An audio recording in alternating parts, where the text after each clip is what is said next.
মেরাজের রাতে তিনি দেখেছেন কিছু সংখ্যক মানুষের সামনে প্লেট রাখা, আর এই প্লেটের মধ্যে কিছু গোশত এরকম ফ্রেশ তাজা গোশত, আর কিছু গোশত এরকম পচা দুর্গন্ধযুক্ত গোশত, এরকম দুর্গন্ধ যে দুর্গন্ধের কারণে অন্যান্য জাহান্নামীরা কষ্ট পাচ্ছে।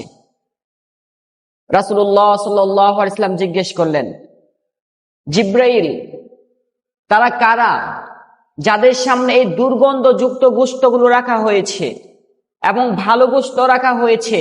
তারা ভালো গোশত বাদ দিয়ে এই দুর্গন্ধযুক্ত গোশত খাচ্ছে। তারা কারা?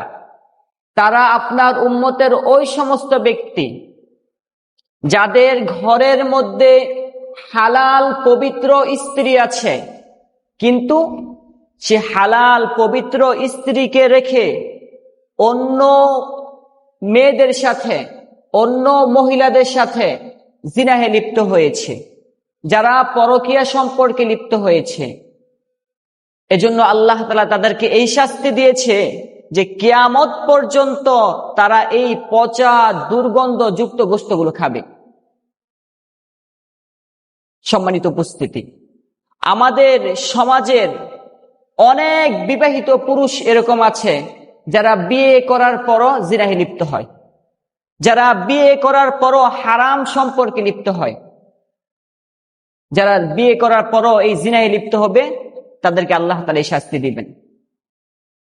অনেক মানুষ আছে বিবাহিত পুরুষ ভাইরা, অনেকে এরকম আছে যারা হাজার হাজার টাকা খরচ করে, আর যারা বড়লোক তারা তো লাখ লাখ টাকা খরচ করে এই জিনাহের জন্য। তাদেরকে যদি বলা হয় আপনি একটা বিয়ে করেন, তখন মনে হয় তাদের সামনে মৃত্যু চলে আসছে দ্বিতীয় বিয়ের নাম শুনলে। এবং আমাদের সমাজের মধ্যে দ্বিতীয় বিয়েটাকে এরকম কঠিন বানানো হয়েছে যে মানুষ দ্বিতীয় বিয়ে করবে এই কথাটা শুনেছে, সবাই তাকে খারাপ চোখে দেখে।